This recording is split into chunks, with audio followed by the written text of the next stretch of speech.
השם אלוקיך עמך, השם אלוקיך עמך, השם אלוקיך עמך, לא חסרת דבר.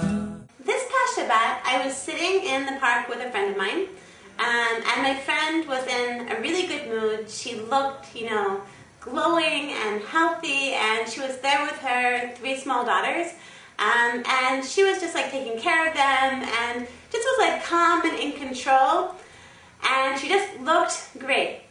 And none of this sounds like it should be so, anything so extraordinary, the way that I'm describing my friend, but really, really, it's extremely extraordinary, because my friend, about 8 months ago, she had a mental breakdown, and for the past, and then for the following 6 months, she had to be in intense treatment, and she couldn't be with her family at all. So what I want to talk about a bit is the story that happened afterwards was that her husband was left on his own with their 3 small children, and I just want to talk a little bit about one unsung hero in the story following, like, during my friend's treatment.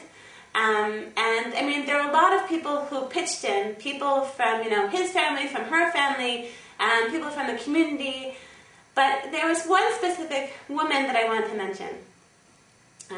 One of my friend's daughters was in preschool, in a nearby, preschool, and the woman who runs the preschool teacher, she decided that instead of every day having the girl there until 1 o'clock, as was the norm, she was going to keep her there every day watch her every day for several months until 6 p.m. Now, I just want to give you like a little bit of background about, our community and the community where this preschool is. Most of Nachlaot, where I live, it's a very, very it has a reputation as like a very sort of colorful neighborhood. There's a lot of like, a lot of artists and writers and musicians and, and it's just like there are people who are religious, people who totally aren't religious, and it's just like this very sort of like colorful, sort of a bit, I guess, artsy sort of neighborhood, very, very mixed and eclectic. But within Nachlaot, there's an enclave, which is a sort of Yiddish-speaking enclave, which culturally, it has a lot more in common with a place like Mea Shearim, or let's say Borough Park, Brooklyn, than with the rest of Nachlaot. So my friend, who basically she's like has a bit of an artistic background, is from like the more colorful, artsy part of Nachlaot, was sending her daughter to this preschool in the Mea Shearim, Yiddish-speaking part of Nachlaot. So if you can imagine just like the cultural differences between, my artistic, whatever friend, and sending to this preschool teacher who, is more of like very, very much for, many, many generations of, sort of like the Mea Shearim, shave your head, Yiddish-speaking kind of culture. And the fact that this preschool teacher, that she went so out of her way. When she right away, she saw a family in crisis. She saw a husband left on his own, taking care of these 3 children. She saw like the mother who had this breakdown. She saw this little girl who needed her help. And she stepped in, and it wasn't, the reason I mentioned like the cultural differences, because like it wasn't like her Yiddish speaking next door neighbor. It was a woman from a very different, cultural background. But she saw she saw like, here is a family in crisis, here's something, here's a family desperately needed help, and there's something that I can do. And she did it.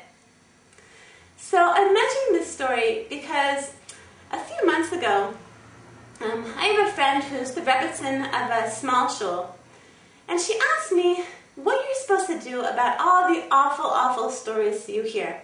She's the rebbitzin of a community, so she's hearing all the time about, about families who don't have money to pay their rent, families who don't have money for food, families who are, couples who are getting divorced, people who are very, very sick. All sorts of crazies going on all the time, and I saw that she was getting like a bit overwhelmed by like, just like, what are you supposed to do? What are you supposed to do? And I suggested something to her, something that I realized, something that I realized like a few years ago was that, like, really, you cannot solve the world's problems. The woman in your community who's who can't pay the rent, the woman in your community who is who has cancer.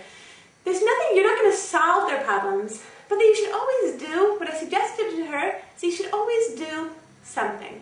You should always try to take one step to do something. Maybe, like when my friend was in treatment, and the family was on their own, so every Friday, I would send food over for Friday night dinner. And it wasn't hard for me, it wasn't difficult, but it was something that I did every week. I set aside chicken soup, and I set aside rice, and I set aside meat for them every week. It was doing something. Or, another neighbor that I've mentioned several times, who has cancer. So every month, setting aside a certain amount of our charity money for that family. But in all cases, usually there's something, even if it's something small, even something symbolic, but something to show that you're connected. Some sort of something that you can do to add a little bit of light to the darkness. Just one little side note I want to say is that, all of us are going to be, we're going to have phases in our lives as mothers.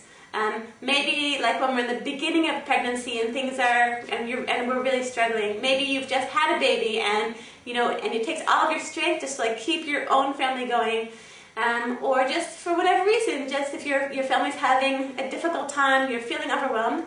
And in those cases, oftentimes the greatest kindness that you can do for the world is to just turn inward and do some kindness for yourself and just focus for however many weeks, however many months on what you need and what you need and in order to keep your family going. But in general, just as like a general, piece of advice, and I think it's very much like in the spirit of Hanukkah, that there's so much darkness in the world. There's so many difficult situations, and we hear about them all the time. Families in such terrible situations, and people in such difficult situations. You can always say, like, there's so much darkness. I'm overwhelmed by all the darkness. So I just want to bless all of us, that this Hanukkah, we're going to go outside and we're going to light our Hanukkah menorahs, and in that way we're going to bring light into the world to light up this darkness. But also that when you see a situation of darkness, if you can try a little bit to add a little bit of light, do something.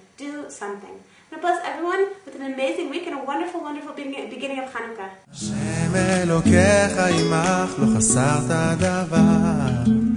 השם אלוקיך עמך לא חסרת דבר. השם אלוקיך עמך, השם אלוקיך עמך, השם אלוקיך עמך לא חסרת דבר.